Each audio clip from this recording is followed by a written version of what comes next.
করছিলেন আপনারা দেখুন স্লোগান দিচ্ছিলেন। আমরা 267 নোটিশ দিয়েছিলাম। এই যে ডুপ্লিকেশন অফ এপিক কার্ডস, একই এপিকের একাধিক যে এপিক একই নম্বরের, এটা অত্যন্ত একটা জরুরি বিষয় এবং শুধু তৃণমূল কংগ্রেস নয়, অন্যান্য রাজনৈতিক দল তারাও এই নিয়ে আলোচনা চান এবং এটা একটা জ্বলন্ত সমস্যা। মানে পৃথিবীর বৃহত্তম গণতন্ত্রে এত বড় একটা যদি সমস্যা থাকে এপিক কার্ড নিয়ে, এবং সবাই এটা জানেন যে আমাদের সর্বময় নেত্রী মমতা বন্দ্যোপাধ্যায় তিনি সবার আগে এটা রেস করেছিলেন।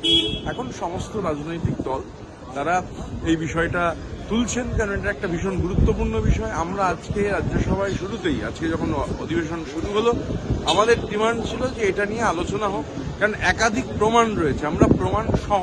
এবং সব থেকে বড় কথা, ধরুন আমরা যে ইউনিক আইডেন্টিফিকেশন নাম্বারের কথা বলেছিলাম, এখন নির্বাচন কমিশন বলছেন যে ইউনিক আইডেন্টিফিকেশন নাম্বার এপিক কার্ডের ক্ষেত্রে। তো এপিক কার্ড ভোট মানে fair and free election, fair and free ইলেকশনের ক্ষেত্রে এপিক কার্ড অত্যন্ত জরুরি।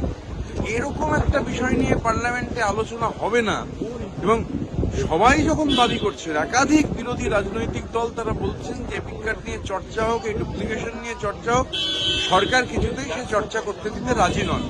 এর থেকে এই মুহূর্তে গুরুত্বপূর্ণ, কারণ সামনের বছর একাধিক রাজ্যের বিধানসভা নির্বাচন আছে, আমাদের বাংলার বিধানসভার নির্বাচন আছে, আসাম, পন্ডিচেরি, তামিলনাড়ু, কেরালার আছে, এবং আরোই যে এই এপিক কার্ড একটা জ্বলন্ত সমস্যা।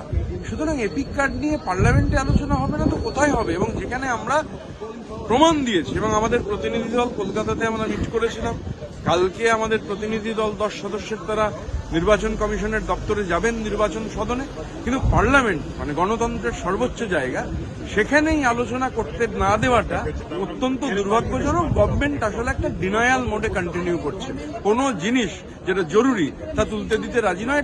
এটা গণতন্ত্রের জন্য বিপজ্জনক যে এপিক কার্ড নিয়ে আলোচনা করতে দেওয়া হচ্ছে না।